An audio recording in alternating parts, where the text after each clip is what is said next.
fait faillite. Après le crash, les banques fermaient. Je crois que c'est ce qui nous a affectés davantage, nous, les gens ordinaires. Plusieurs avaient un peu d'argent à la banque, quelques centaines de dollars, peut-être 1000.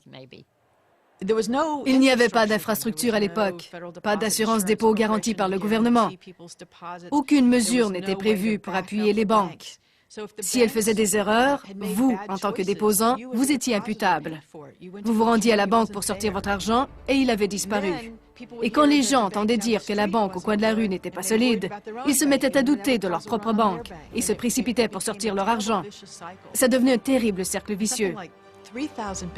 En 2 ans, environ 3000 banques ont fermé. Alors tout le système financier est devenu non seulement instable, mais il ne valait plus rien. Le crash de 1929 n'a pas engendré la Grande Dépression, mais il a amorcé une suite d'événements qui ont culminé avec la Grande Dépression. Tout ceci nous donne une impression de déjà-vu. Les banques prêtaient de l'argent pour investir en bourse, les compagnies et les courtiers aussi. Lorsque les valeurs ont chuté, tout cet argent a carrément disparu. Et très rapidement, le manque de liquidité et les pertes de capital ont placé les compagnies dans une situation critique. Elles ont dû procéder à des mises à pied ou même stopper leur production. En conséquence, toutes sortes de compagnies avaient du mal à se financer pour garder la tête hors de l'eau, même si elles étaient solvables. Elles ne pouvaient pas obtenir de prêts commerciaux à court terme pour payer leurs employés, pour renouveler l'inventaire et rembourser leurs fournisseurs. Alors elles déclaraient faillite.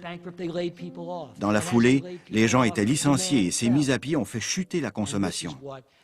C'est ce qui a causé le plus de dommages au tissu social. Le traumatisme a été si intense que dans la mémoire des Américains, c'est l'événement le plus tragique de leur histoire, tout juste après la guerre civile.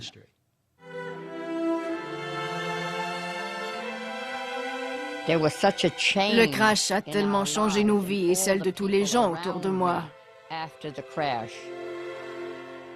Plusieurs pères de mes amis avaient perdu leur emploi et ne pouvaient plus payer leur loyer. Ils se faisaient mettre à la porte. La pauvreté était partout autour de nous. Les hommes n'avaient plus d'habits. Ils étaient vêtus de guenilles, vraiment. Ils s'enveloppaient les pieds dans du papier journal et se confectionnaient des souliers avec du carton. Et ils erraient dans les rues. Si on allait se promener du côté de Central Park, on voyait dans le grand réservoir qui avait été asséché des huttes en carton où les gens passaient la nuit. Ils appelaient cet endroit Hooverville parce que c'était le nom du président de l'époque.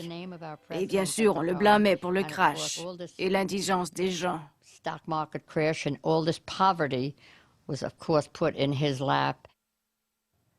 C'était vraiment tragique.